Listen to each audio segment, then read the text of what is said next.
Right, for those of you that have never made a shaker card, and I know that many thousands of you have, I just want to go over the basics of how it works, okay?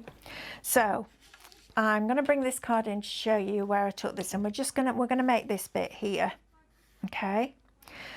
I'm not going to put all the shaker bits in because it'll take me a while to get all the bits off the mat, but I'll talk you through what I've done. So this white piece here, I drew the unicorn, or actually I drew the rainbow on, and then I drew the unicorn and I cut that out and laid it over the top. Because you're using foam, you can add some depth into this.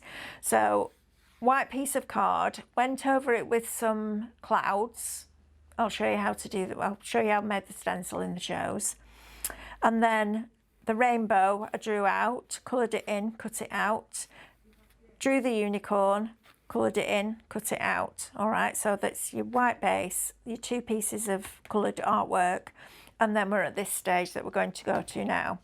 So that's my white, that's my unicorn. Imagine that there's a unicorn and a rainbow on there. I've then got a piece of acetate that is just a little bit smaller, and it is a little bit, it's a fraction, okay?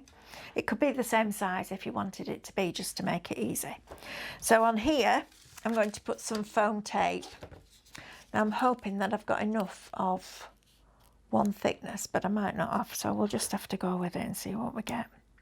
And the key to this, I would say, is I would use foam on a roll over foam squares, because you will be sat there for ages lining the squares up, taking the backings off, making sure that you haven't got any gaps in between that all your shaker bits can fall out of. Whereas with tape, if you've got enough of it, which I don't think I have, but if you've got enough of it, you can go around. So you can get to a corner and you can bend the foam around the corner like that, okay? You can get to the end, bend the foam around the corner and continue to the end. So you haven't got any gaps at all, okay? Then I'm going to get you to keep the backing on until you've added all your shaker bits in.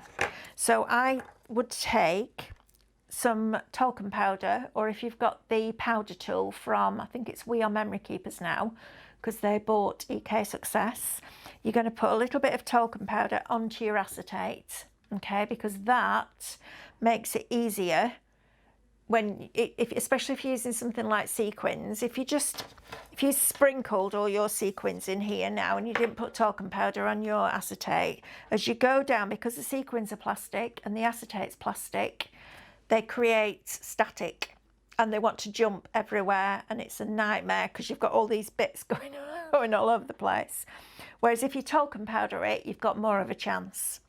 So you would then cut out all your little pieces, or put your sequins in, or your beads, or whatever you're putting in, and then you just take off this, okay?